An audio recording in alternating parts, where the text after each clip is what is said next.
Motor cycle শুনে শুনে যায় মোটর সাইকেল বিয়া করতেছে মাইকুলে বিয়া করতেছে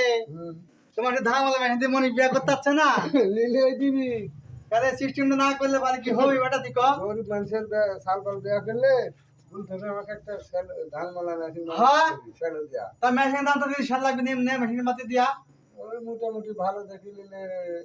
35,000 লাগবে 25,000 লাগবে তাহলে ওই তো ভালো হবে ওদের কাছে এদিকে ইনকাম করছো ওদিকে ইনকাম করছো এর তো সমস্যা নাই ওই এখন বর্তমান ধর্মে আসলে বিয়াজের মন যা বুঝছেন এক থেকে ধান মালা মেশিন ফ্রি দিবেন সাথে তাহলে পরে আপনার শ্বশুরের যদি ভালোভাবে খাওয়াতেও পারবি তেল ভালো খাওয়াতে পারবে আর চাল কেনা যাচ্ছে না করা লাগবে না বুঝছেন আপনাদের কাছে একটা কথা বললাম এই জন্য বুঝছেন কিছু মনে করেন না বন্ধু যদি সত্যি কথা আপনি আমি সেটি কিন্তু বললাম রাতে বলবি দিনেও বলবি হ্যাঁ রাতে ধরেন যে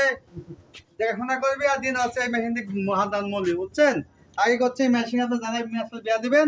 এই মেশিন হচ্ছে একটা দামে দিবেন আগে আপনারা তাহলে আর জীবনে অভাব হবে না কোনোদিন হ্যাঁ গরিব মানুষের সালপালে যেরকম ভ্যান দেয় হ্যাঁ অনেকে ভ্যান দেয় তো যেমন কেউ কাছে ফিনিশ দিচ্ছে ওই দিচ্ছে এই দিবেন খাওয়াতে এই দিলে ইনকাম করতে পারবি দুইটা একটা করে খেতে পারবি দিদি আরো খরচ হ্যাঁ আর এত খরচ হবে না না এ পাতে ভোট আছে সালারা তো বুঝে না হ্যাঁ। এই কি যাও ফ্রিজ চালে দিতে ফ্রিজ চালে দিতে হবে কে দিতে হবে এই যে এই মেশিন দিতে হবে মেশিন এডি হ্যাঁ, মেশিন কামাই ঠিক কোন দিক তাই জামাই ফেরি থাকা পেমেন্ট কামাই করে খাওয়া যায় দেখো তো কত মেশিন দেখো তো বন্ধুরা ভিডিও ভালো লাগে আমাকে জানাবেন যে কেমন হয়েছে